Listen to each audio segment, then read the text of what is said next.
This is about a 21-year-old patient Vikas.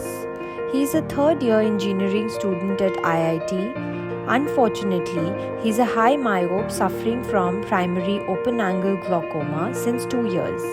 The eye in question has mild glaucoma with a mean deviation of about minus 4.51 and his IOP is 16 with 4 anti-glaucoma medication.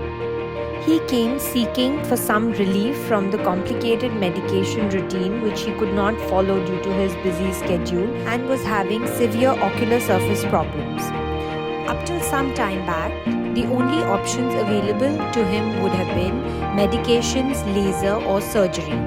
Although the IOP lowering effect of traditional glaucoma surgeries are unquestionable, the risks involved with them mandates the need for safer procedures, a void which has been filled by introduction of MIGS or minimally invasive glaucoma surgery that is less invasive and has a shorter recovery time. The eye stent inject is a second generation eye stent, a trabecular micro bypass stent that can be inserted individually into the trabecular meshwork through a stainless steel insertion tube and a handheld injector. Each injector has 2 stents to be placed at least 2 clock hours apart through a single entry into the eye. It is the smallest stent available to be implanted in the human body.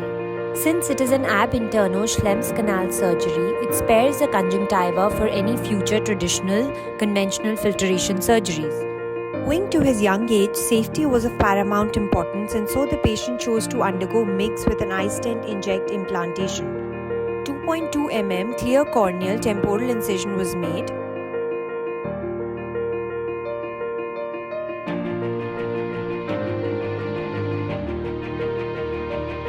After doing a refractive lens exchange and implanting a 3 diopter intraocular lens into the bag,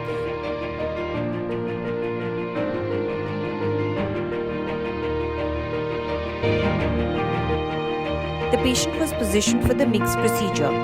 For this, the patient's head is tilted 35 to 45 degrees away from the surgeon and the microscope is tilted 35 to 45 degrees towards the surgeon.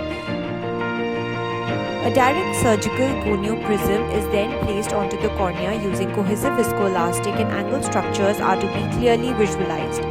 Excellent visualization under high magnification is of paramount importance for this procedure. Through the same phaco-incision, after filling the anterior chamber with cohesive viscoelastic, the injector is introduced and directed infranasally. The tip of the injector is retracted and the stent is visualized. The needle tip is then dimpled into the targeted trabecular meshwork area perpendicularly and then the eye stent injector shot. Blood reflux is a good sign. The injector is withdrawn and AC refilled with cohesive viscoelastic and similar maneuver repeated on the supranasal side. Minimal hyphema was noted and washed during viscoaspiration. Proper and secure insertion is checked by gently tugging on the device. Patient was put on post-operative antibiotics and tapering doses of steroids for about 2 to 3 weeks. After the washout period, the patient's IOP was 16 on 2 medications from 4. Let's look at another patient. This time a 30-year-old lady with primary open-angle glaucoma, mild glaucoma with a mean deviation of minus 2.58 and a VFI of 94%, uncontrolled intraocular pressure of 26 millimeters of mercury on 4 anti-glaucoma medications. She underwent an eye stent inject implantation as a standalone procedure in a phakic eye. 2 stents were placed about 3 clock hours apart in the nasal quadrant.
All said and done, the single most important factor that decides the success of this procedure is right patient selection.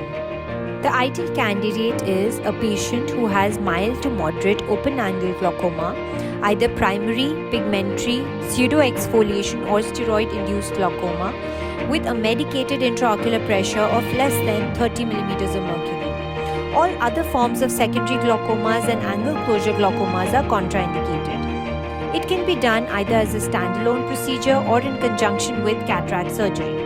Evidence available on iStent inject implants has documented an intraocular pressure reduction of about 20 to 40% and a 1 or 2 medication reduction.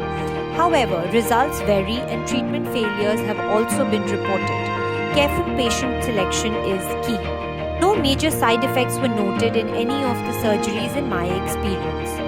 Since it's a nascent device in India, its efficacy and place in medical practice still needs to be established. But I'm excited to try a new technique which has the potential of expanding our horizon and the choices given to our patients.